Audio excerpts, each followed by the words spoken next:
Hi there, welcome to FMCG by Alex. I'm Alex, and today I would like to talk to you about retail versus e-commerce. So, which channel you should focus on if you have a choice. So, let's start by profiling each channel. So, let's start with retail. Retail is 100% indirect sales. So, basically, you're selling to someone who is selling to consumers. So, you're not selling directly to consumers, you're selling to a retailer who sells it on.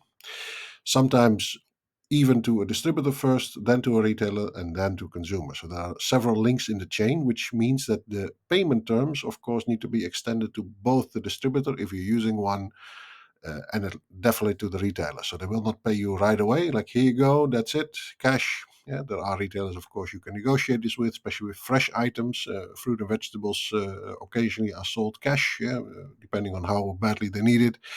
But normally retailers have a credit line with suppliers. So 100% indirect sales versus e-commerce. Yeah. Then you have listing and support fees in order to sell something in the retailer, and it depends a bit on the country and a bit on the retailer. Some retailers they require you to put it on consignment. Consignment means that they put the product in the store, and when it's sold, they pay you minus their margin. And occasionally, when they buy it, just okay, I get the product, and then in let's say was it 30 days or 45 days, I'm paying you. They will require something of a listing or a support fee. And a listing that is something like, okay, per item administrative fee, you need to pay X amount. And support fees normally are marketing fees because normally you would enter a retailer and just putting product on the shelf, unless it's really a big brand, uh, you would need to start with some sort of promotion. So you would need to follow their brochure or the mailer, for example. They have something they are distributing, maybe online and offline. To their customers, and that is the weekly flyer that they are distributing. Um, there might be a promotion that you need to do. So there might be something like you need to offer buy one get one, buy two get one, buy three get one, etc. Bundling it with something else, some sort of promotion, sort of promotional activity inside the store. You need to maybe sample it. All these support fees are actually included in that. Yeah. Moniker of support fees, basically. So listing fees actually to get in, and support fees are actually to make sure the sales are to a certain point. So I'll go into that later, but the importance is that when you enter a retailer, it should not sit on the shelf. It should actually sell out. Otherwise, the retailer will at some point say, hey, your product, I put it on the shelf half a year ago, but there's dust on it, nothing is selling. So that's basically brings me to the next point, which is returns. When that happens, so products expire. If you have food and beverages that are have an expiry date, it will expire, meaning the returns will be there. So you need to also accommodate for returns, meaning that if they already paid you for the stock, you need to basically write them a credit note, which is they can usually deduct it from a future purchase order they have. That can be for various reasons. Things can get damaged, so can get stolen. There might be things that depending a bit on the terms you have with the retailer. If you have consignment, the problem is that it will only be paid on scan. So as soon as they scan it at the cash register, it's paid to you. So it's a sale. Otherwise, the stuff that is in the store is actually still your property. And if anything gets stolen by either a customer or an employee, like they have a lot of employees that maybe are part timers or in the evening or broken, yeah, then it's your risk. So that's the issue. Returns can be for many reasons. Can be broken product, can be things that are expired. Even if you sell to a retailer with no returns, if you can negotiate that, okay, this is it, I'm not returning anything, still unwritten rule is that when a retailer actually needs to open a new PO and a purchase order, and they still have stock from you that needs to be returned, uh, you need to solve the problem for them. So even it's not your obligation, but yeah, of course, you will not open a new PO before you uh, solve my problem for me. So these are things that are maybe complicating retail. Like I said, it's maybe sounds very negative now that you see retail is a very expensive channel. It is. If you do it right and you manage it right and you are on top of things, it can be very manageable. The retailers, of course, are very dependent on traffic. So stores are having a specific number of visitors from their immediate surroundings. So there are stores, of course, that have a more regional function, but people from the wide regional area actually come to that store to shop. But most stores are like neighborhood type of stores, meaning like small stores, like say traditional stores in countries that have that might have a smaller clientele. Supermarkets maybe have thousands upon thousands of customers. Small stores maybe have like maybe dozens or hundreds of customers, basically. So it's really dependent on traffic. So you will not cover, oh, let me put it into this store. You will not cover the entire country with it. So our international markets, nobody comes to that store all the way from another country to buy your product, or from another part of the country maybe to buy your product, other than by chance. Then the concept of selling in and selling out, this is already what I mentioned, is indirect sales. So you have selling in, which is actually the product is going into the retailer, so you need to sell it into the retailer. Then the selling out, so if the product doesn't move out of the retailer, the retailer might, if it's consignment, not pay you because there's no sales, or not reorder again. So the idea is always to have a steady flow of in and out, basically selling in, selling out. Then, of course, you have to keep margins in mind. So depending a little bit on the country, but let's say if you are in Europe, maybe somewhere between 20 and 30% is the norm. You also have products that are maybe 15%. Usually, retailers have a specific margin in mind for a certain category, so that they are getting from their organization, from their wholesalers, they are getting maybe 20%. So meaning anything I'm selling, I'm buying from outside needs to have a higher margin. So if the margin structure is like say 20%, you would probably have a better chance getting in, like making it more interesting for them if you offer 25 or 30%, basically. So that's the thing in the Netherlands. When you're selling to a franchise supermarket here, for example, that's basically someone who's connected to one of the larger retail chains. So he gets, let's say, 99% of his stock he gets from the organization, to the wholesale organization. Maybe the 1 or 2% that he's buying outside at this moment, that needs to be really the cherry on the cake in margin wise. So if you are coming in with a lower margin than the organization, the product might be very good, might be very relevant, then it's just not interesting to actually make a new supplier for that. If you're looking at Asia in general, basically, this is the same thing. Like if you look at margin structure, somewhere between 15 and 30% would be a very good. So 30% is quite rare already, but let's say 15 and 25%, and 30% is the highest I've ever seen. Depends a little bit on the product, obviously, and depending on the terms you are agreeing with someone. If someone is doing consignment, of course, the margin should be lower because the risk is on your side. If they are buying, firm sale, the risk is on their side, so they might actually negotiate or use that to negotiate basically a better margin.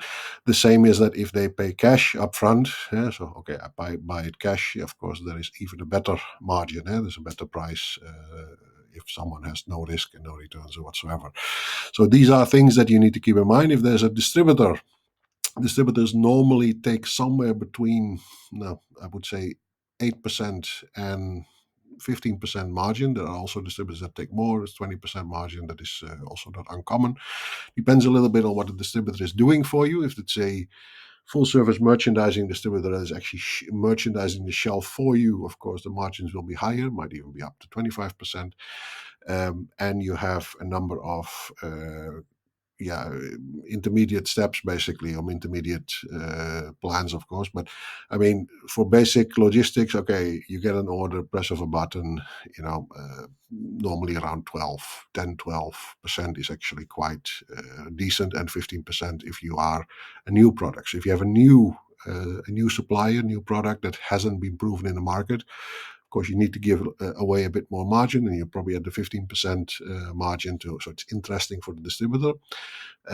If you are let's say, Nestle or Unilever, yeah, of course you can maybe even squeeze them to 5% margin, because yeah, the product is converting to cash very quickly. In the end, everybody needs to earn, everybody needs to have fun working together. That is, I think, the core of it, basically. The retailer needs to have the incentive to put it on the shelf. The distributor needs to have the incentive to actually carry it. The distributor can do various things. If it's a very passive distributor, we say, okay, this is just the retailer tells me, okay, list it with that distributor because I prefer to buy from them. Then the distributor will not really do much other than fulfilling orders. And they have an active sales team on the road that, and they're pushing it via their connections to various retailers. Yeah, that might be a more active role in the entire thing. And then the margin structure is also different in a positive way for the distributor. Now, retail also has an impulse element for purchases. So impulse element means that you go to a supermarket, you see something on the shelf, you see something at a off-location display or a end gondola or something like that, and cap gondola sort of thing, then you might be tempted to buy it, even though you were not going to the supermarket initially to buy that. So it's on special offer. Okay, that's actually the impulse element for purchases. Now, um, online, I will go into that in a moment. You have, of course, ways to present the product in a more impulse manner, but the way it has an impulse element, like in retail, is quite unique per store. So depends very much on the location in the store. If you put it in the back, yeah, of course, nobody will see it. That's the dead corner of the store. Every retailer has a layout which is actually okay. People come in and they follow a certain path, which is logical for their grocery shopping. So along the way, they should be confronted with various displays, basically, that offer these impulse element items. Now, we've always made it a sport to spot the best display opportunities inside retailers. Yeah, of course, you can't always pick and choose because there are a lot of brands who are looking for the same thing, and people with a lot of experience to check out. Okay, this is historically been a very good spot in the store. Now, that's normally where the impulse element comes into play. Not every product is suitable for impulse products, so you have a certain price range, certain basket size. So you have to keep in mind that when you are selling, for example, confectionery, candy, chocolate, and all those things, basically that might be more of an impulse product. If you are selling detergent, it's maybe less of an impulse product to put at the cashier or the checkout register. Normally, the cashier is actually where most of the impulse products are sold, because let's say when you come in, you're not yet looking around. When you are the cashier, you're waiting, and everybody has to pass the cashier. Even if you don't buy anything, you go out of the store, you usually have to pass the cashier. Therefore, the cashier is actually the spot where everybody sees the product. Now, what can happen in retail, which is a problem, I think, for a lot of manufacturers, is that you can be out of stock. So there might be a poor stock control, or there might be a miscalculation in like how fast something is selling. Normally, you calculate it in days of sale. So this is an average that people are taking. So normally the retailers are ordering based on historical sales. Last week I sold 5. Okay, this week I need to order 5. And if you are often out of stock, you need to basically talk to the retailer to maybe double the numbers, the days of sale in the store. So basically, this is a display, the number of facings, the number of displays actually inside of the store for your product. Because if it's completely empty, yeah, that's both not making you money and the retailer is not making money. So everybody is, of course, having a bad day when that happens. So you need to make sure that out of stock is definitely something that is not happening in the store. Then last but not least is, of course, the promotions.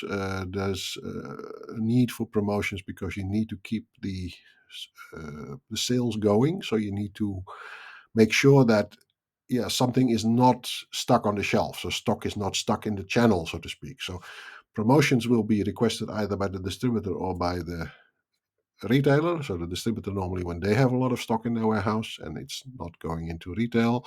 Retailers, when you have built up, maybe during the last promotion, you've built up in many off-location displays, you build up a lot of stock.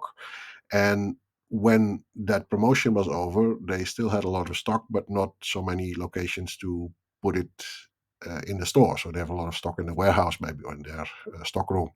So this is something that you need to keep in mind when promotions are coming. Promotions are not cheap. Normally, you pay for them as the manufacturer. The issue with promotions, of course, is that it's requested ad hoc. So good promotions normally are not purely based on price. If you need to do something fast and you don't have time to, design something unique, if you don't know what to do and don't know what to do better, basically, then do a price promotion. So tactically, this is usually applied in retail. If you look at bundling or things like that, that takes a little bit more effort and a little bit more coordination. Also with other brands, maybe you want to bundle it with, especially also when POS material, like point of sale material, needs to be designed with. Okay, this is a sign that says special promotion, or things that require a gimmick to be given away. So a gift with purchase. So you buy this, you get something like a stuffed toy or something like that with a kid's product. Now, that's something that requires a lot of investment and a lot of timing, a lot of planning, a lot of manpower also to put into play. So this is something that retail is very specific to. Then we go to the channel profile for e-commerce. So you have basically two types. One is a marketplace, and the other one is an e-commerce platform. So, what is the difference? Marketplaces basically aggregate a number of products, so they don't own the stock. You are, as a supplier, you are linked to the marketplace. You are selling on the marketplace. So, Amazon has, for example, a hybrid model. Amazon is an e-commerce platform, so they have their own products that they are buying and selling.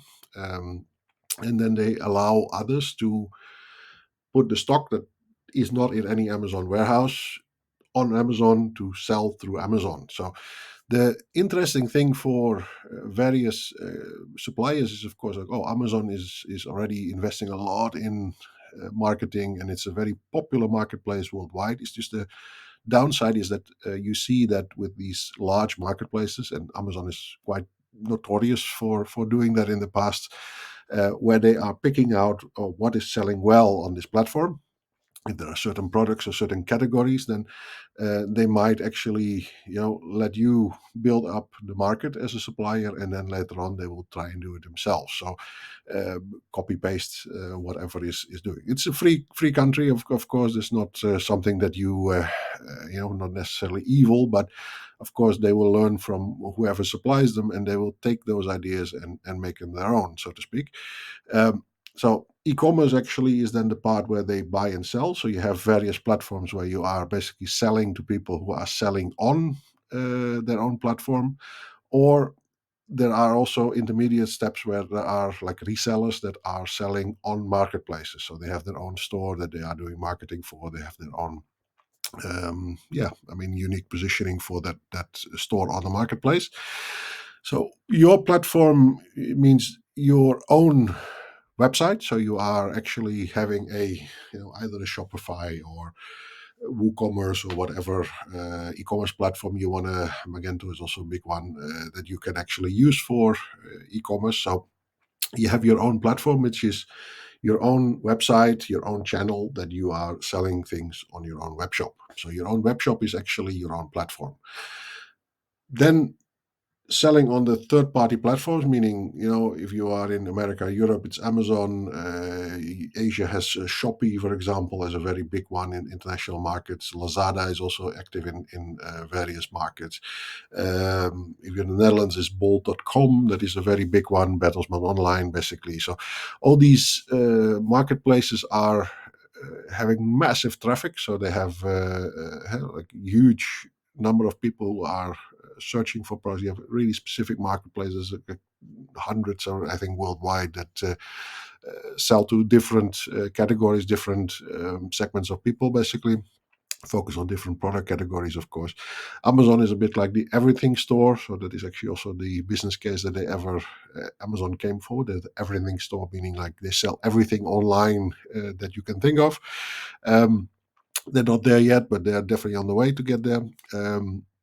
So your platform is actually where you make the most money. So that is logically you want to have people buy ideally on your own platform, which is the reason that not only you make the most money, but you also capture their data. So you capture, if someone buys something on Amazon, yeah, of course you will see maybe the address data, etc. But when you sell something on your own website, the details are actually captured by your data mining. So in the end, your own platform is able to capture this data and convert it into marketing data. So this means that you can easily contact these customers later on with special offers and convert, whatever offer to a sale. And that's basically the holy grail of online marketing.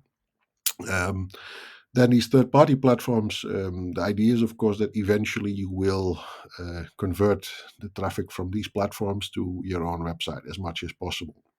Of course, this is a bit of a tug of war between them because just like Amazon, like I mentioned, and most e-commerce platforms have the same thing, of course, they have the same issue with trying to find whatever is selling well from others on their platform and making it their own. The same thing you want to do with the traffic that comes from that platform. You want to make it your own as well. So this is a bit where the animosity starts between the two. So the holy grail for this is actually to convert the traffic from third-party platforms to your own, meaning that as soon as you send someone the product, you might actually want to include a special offer to them or capture their email address or whatever information you have, maybe their cell phone number. Um, and get the permission to be able to send them specific offers to buy directly. So that's the thing that you need to get permission for. Of course, yeah, you can't just send people random emails. But the thing is, with regards to this, that eventually you would like to do that, and yeah, this is the way. Um, then, of course, you can easily cross-sell, upsell, and bundle things. So, in essence, like, okay, you bought this item, then of course the other items that are you can recommend them basically. So the issue with retail versus e-commerce here is also very interesting, that in retail you are able to buy one pack of something, which can be a purchase of, let's say, $1 or like €1.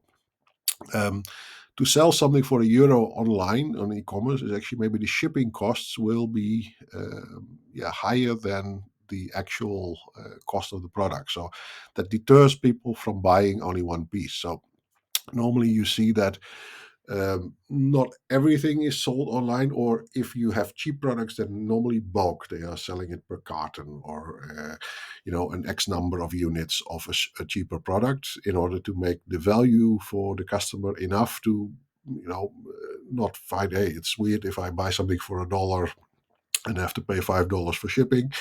So that's something that they maybe have something that they bundle together for $10 or $15, and then the shipping doesn't seem that weird.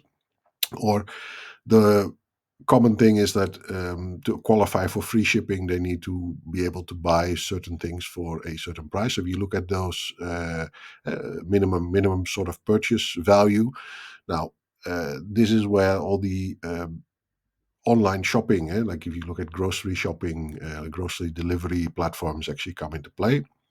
You have a couple of these guys, like for example in the Netherlands you have Picnic, which is a online supermarket basically. Now, then also free shipping applies after you buy X amount of product basically, and then that qualifies you for free shipping. Now, this is where all these techniques of cross-selling, upselling, and bundling come in. Then, of course, you have enablers. Enablers are actually a bit like distributors for e-commerce. So, meaning, if you as a brand owner, you say, "Oh my God, there's so many e-commerce platforms that I need to manage. I can't be bothered to upload all my products and keep them one by one active, basically." So, like if you have to deal with 20, 20, 25 different e-commerce platforms, and you don't have the budget to hire someone to do that 24/7, keep the prices also up to date, etc. Yeah, then that is a reason for an enabler. And enablers have teams that they are doing this for many brands. So not only the logistics part, but make sure all the pictures are up to date, all of the descriptions are up to date. All the new products are timely, all the promotions also that according to your parameters, all the promotions are implemented in time and etc. They also handle returns. So returns are actually something that enablers would also be able to handle for you. But of course, in turn, yeah, just like with a distributor, you would need to take back returns from the enabler as well. Enablers are not free, so margins and costs for enablers. So you have two models basically where enablers are taking a margin. That can be, a flat margin, flat percentage, or they charge you per order, so that's a fixed amount of money that you are, or sort of subscription fees where you are, blanket paying something every month and you need to pay the cost. So and platform margins, there are margins, of course, that the platforms also are charging you in order to be able to list the products. They don't do it for free either. So um, if you look at the total, it is actually cheaper to sell online than in retail. So retail takes a higher margin in essence, depending a bit on what you choose with regards to platforms and enablers, of course. But in essence, the thing is also for your own platform, your own website. You can also use an enabler, of course, if you don't want to constantly pack packages and send them off to the post office every single day. These are yeah, let's say a bit cheaper, but on the other hand, what you see, especially with non-food items, is that there's a lot of returns also from online. So if you look at, for example, the clothing stores in Europe, they were complaining that, oh yes, it is nicer to sell online, obviously, but margins are higher. But actually, the extra margin that they are getting is actually eaten up by the returns, because there are a lot of people apparently who say, I want to buy one dress, but I'm ordering 10 to see which one fits. And then you return 9, which is at the cost of the the seller basically. So the margin on that one dress might be able to pay for that, but you see that retail versus online here is already nullified in terms of the extra margin, the online part of it. So this is also one of the things where you used to have in Indonesia. Used to have Matahari Mall. There is a very large clothing store called Matahari. So Matahari Mall was the idea of, okay, we have physical stores and we are going to go to e-commerce.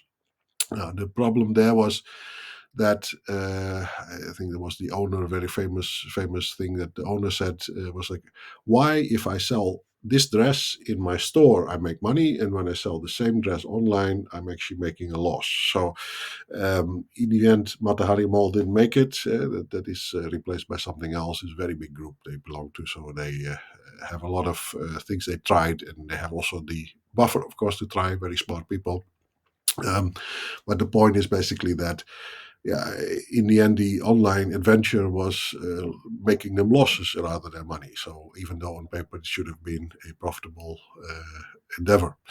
Now, then, of course, you have promotions. Promotions also are not free, so that is something you need to link to the marketing side. So marketing is availability and findability. So to stand out in a store is easier. So if you look at easier, meaning there is an off-location display that you can rent, so you can make sure that everybody who comes in sees it. The same thing is the front page of the e-commerce site. So it's very difficult to be on the front page as everybody wants to be there. So the availability, meaning like you're there, that's one, and the findability, so meaning you are able to be seen. Visibility, findability. Visibility is actually the retail part, but findability. So can your product be found in that sense? So the marketing side is actually where you need to make sure that you have the relationship with the e-commerce platforms and the marketplaces, that they are putting your product in a visible place. Linking to that is the promotions. So the promotions actually are the ones that actually get you on the first page. So without a promotion, normally you will not get light of day, or not the time of day, basically.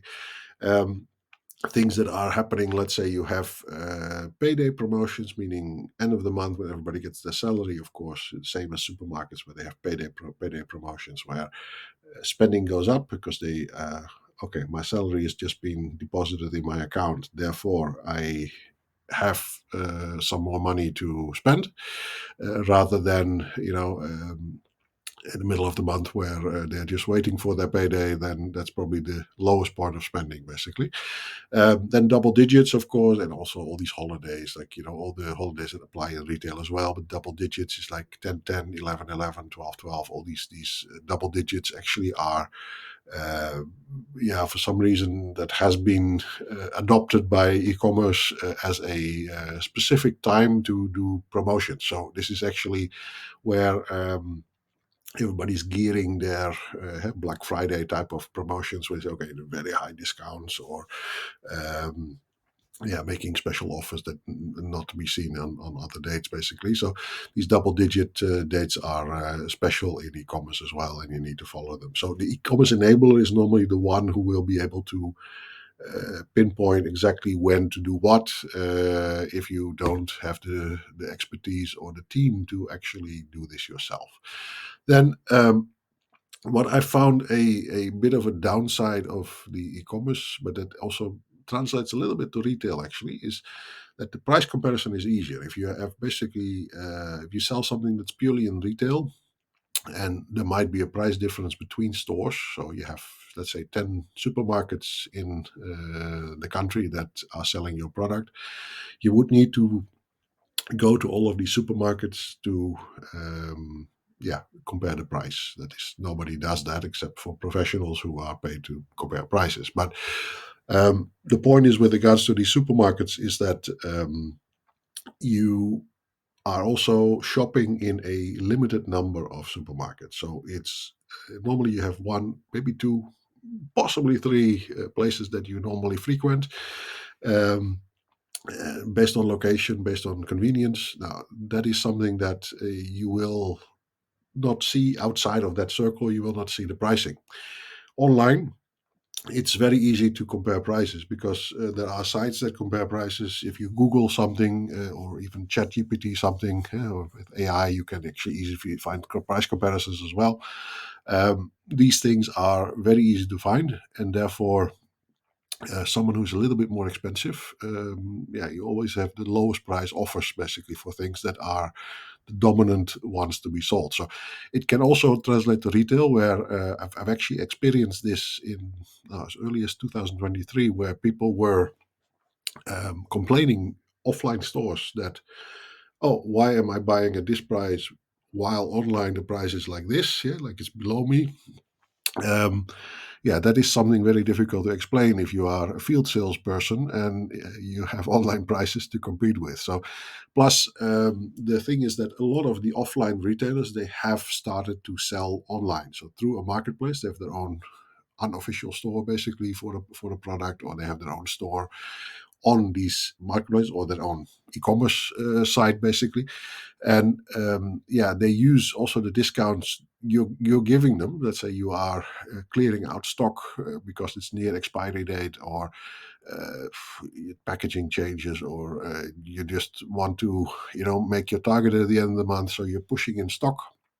um, that stock doesn't always end up in a retailer. It can also end up online. And then, of course, it can really cause problems when the prices are eroding. And yeah, you difficult to explain why one retailer can be so many percent cheaper than the other while you are offering the same terms. So um, this is one of the things that is, like I say, a downside towards e-commerce, the dominance of e-commerce, because, let's say, Googling for prices, of course, like searching for prices online, it's like Googling, searching for prices online, that is a matter of, like, in a minute you have found everything.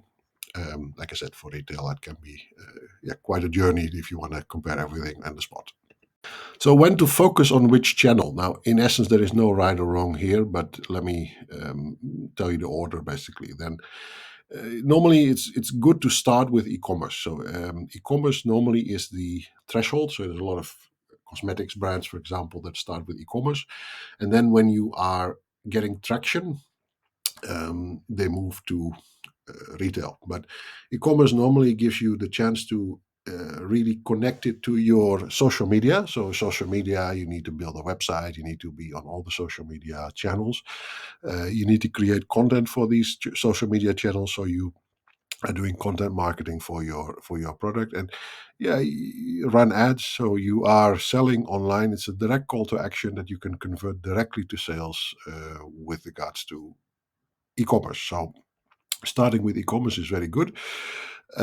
And also, if I look at it, like I think for every brand that doesn't have this direct channel yet, it is very wise to build one. So even if you have to start from zero, do it now. Never too late to start. It's mainly a convenience thing. So I still remember it was as early as 2015 when e-commerce was not yet anything significant. Basically, the groceries products were actually sold very rarely online. A little bit at that time. There's some startups were doing it.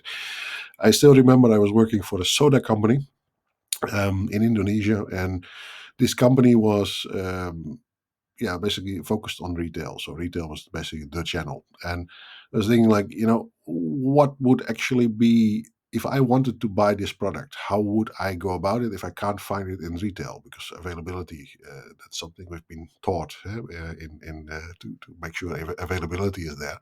So is there an online sales channel we can actually refer someone to? Now, at that time, it was not yet really common, to sell things online, but there were some online channels that we already accessed at that particular time. So to make it convenient for customers to buy your product. So just to give you an impression, so at this moment there are a lot of small brands, obviously, that are maybe not selling online or not very findable online.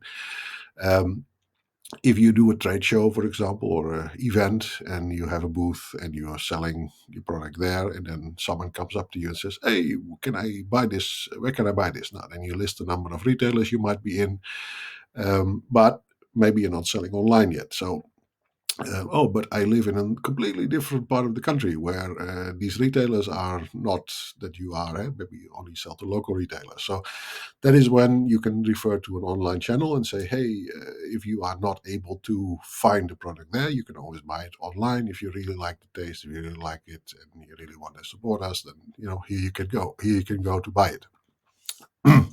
So this is actually where e-commerce comes in as a very important starting point.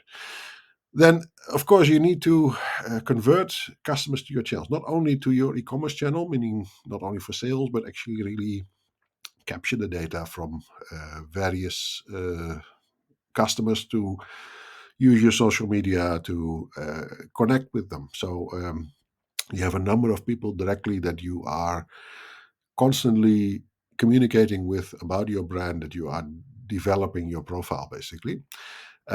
If you have this traction online, meaning you have enough followers, you have enough online sales, then you're ready for retail. So I would say there are instances where you can start with retail. Retail is also as good as any, but the problem with the retail is that, especially if you're unknown, if there's no traction online, you need to develop a retail store one at a time. So in essence, you need to sell in, you need to do promotion, you need to do sampling, you need to push and shove basically in order to get it going.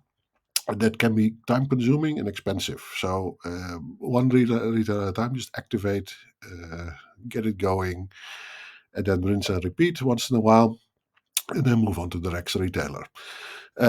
So the thing is, normally for channels, like, you can divide it between online and retail exclusive. So there are several companies that have online exclusives where they are selling certain packaging types online only. And there are, of course, retail exclusives where they also sell certain retail products only in retail. The advantage of this is that you differentiate the channels, so people are actually going with the destination to both channels, where online exclusive is more common than the retail exclusive, but both exist. There are also retail exclusives where you need to give the retailer something special to say, hey, this is only for you, this is only for your channel. And online we're not stunting with the price or not competing with the price with you. So then, of course, one of the things with promotion expenses is also very important to keep in mind when you're looking at both channels. So if you look at online, of course, it's not free. You need to run ads, you need to promote it, and maybe you need to link it to influencers. Influencers also can be very powerful in driving traffic to your brand, basically. It's just that just hiring an influencer, say, okay, you here, this is the product, go talk about it. That's the thing that it's a one shot. So there is no follow up, there's no conversion other than buy here. If you can capture some of that traffic and get it to your own channels, that can be a very fruitful sort of endeavor when you are working together with influencers. Influencers need to really drive traffic to you. People who are interested in influencer can be interested in your brand, basically. These promotion expenses also, of course, are in retail. So retail also can work with influencers, can work with various other promotional mechanisms. But promotion expenses, of course, are higher in retail in general, because you need to pay people to demonstrate things, and maybe the direct conversion is not there. Usually online, it's easier to measure. So I spend $1, I get $2 back. Now that's clear. If you're retail, you need to maybe spend, and then later on you will find that it's lagging a bit, so it's not a direct conversion basically. So that's something that usually is a bit of a misleading thing, where they say the retail and online. So online is much easier and much better, because the only way is it's better to measure. It's not better by definition. It's just different. The thing that is different, though, is that shelf space is infinite online. So you have an infinite number of products that you can put online versus a limited number of products in retail. Retailers normally work with the 10% rationalization at the end of the certain cycle. So maybe per quarter, they take the bottom 10% of the products that are selling in a retailer and then rationalize them, meaning delete them, and they put on something new. Because any new product that needs to go into retail, something else has to come out. There has to be space, so that's space has to be made for that. Now, online you don't have that problem, but the problem that can occur from this is that if you have infinite space, of course, if you put 60,000 products on a website, how do you navigate that? How do you find this? How do you highlight certain things? How do people find? I can't see the forest through the trees anymore. So that is the saying that applies here. But the fact is that you can sell anything online through that infinite shelf space, basically. So retailers are, of course, more competitive. They also need to have a certain rotation. That's a rotation is the word for stock is going in and out, selling in, selling out, basically. Online, you can have something that maybe doesn't sell, or doesn't sell as frequently. So there's not any pressure on that to rationalize the number of products that are sold online. Only at some point, maybe the warehouse space to have something that you sell online that has to be stored somewhere, but maybe not even the stock has to be owned by you to sell online. It can also be I sell it online, and if I get an order, I can get it from the supplier. But retailers, of course, they need to make choices. The pressure is there, so they will also delete things that are maybe selling too slowly. If nobody buys it in a month, then maybe they say, okay, maybe next month we should just return it to that's maybe that bottom 10% then. So then the big difference between the channels is actually that channel sales is actually selling to retailers. It's a volume. Volume is actually bigger, but the margin is, of course, smaller. While if you're selling things directly, so direct sales basically, then of course you have a higher margin, but then a lower volume. So the idea is actually to sell as much as possible at the highest possible margin. That's logical. But sometimes it's better to sell 1,000 units at $1 than only 10 units at $2. Yeah, so that's actually you make $1,000 versus $20. So that's the equation you're looking at here.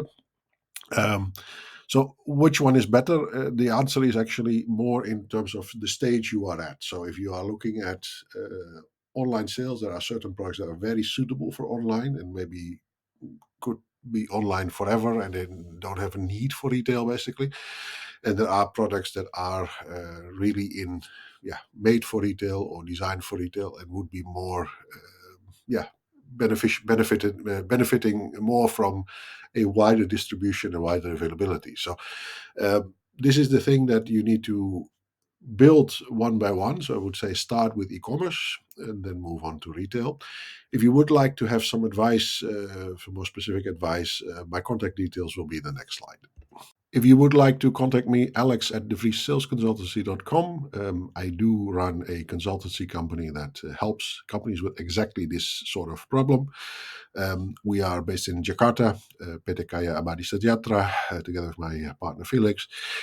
We are an FMCG consultancy company. We set up retail distribution. We do various projects for various retailers, also doing export development. If you want to have a chat with us, Alex at devriessalesconsultancy.com. Please don't forget to like and subscribe. I hope you enjoyed the video, and therefore I hope you will like and subscribe, of course. And I hope to see you in the next video. Thanks for watching. Bye-bye.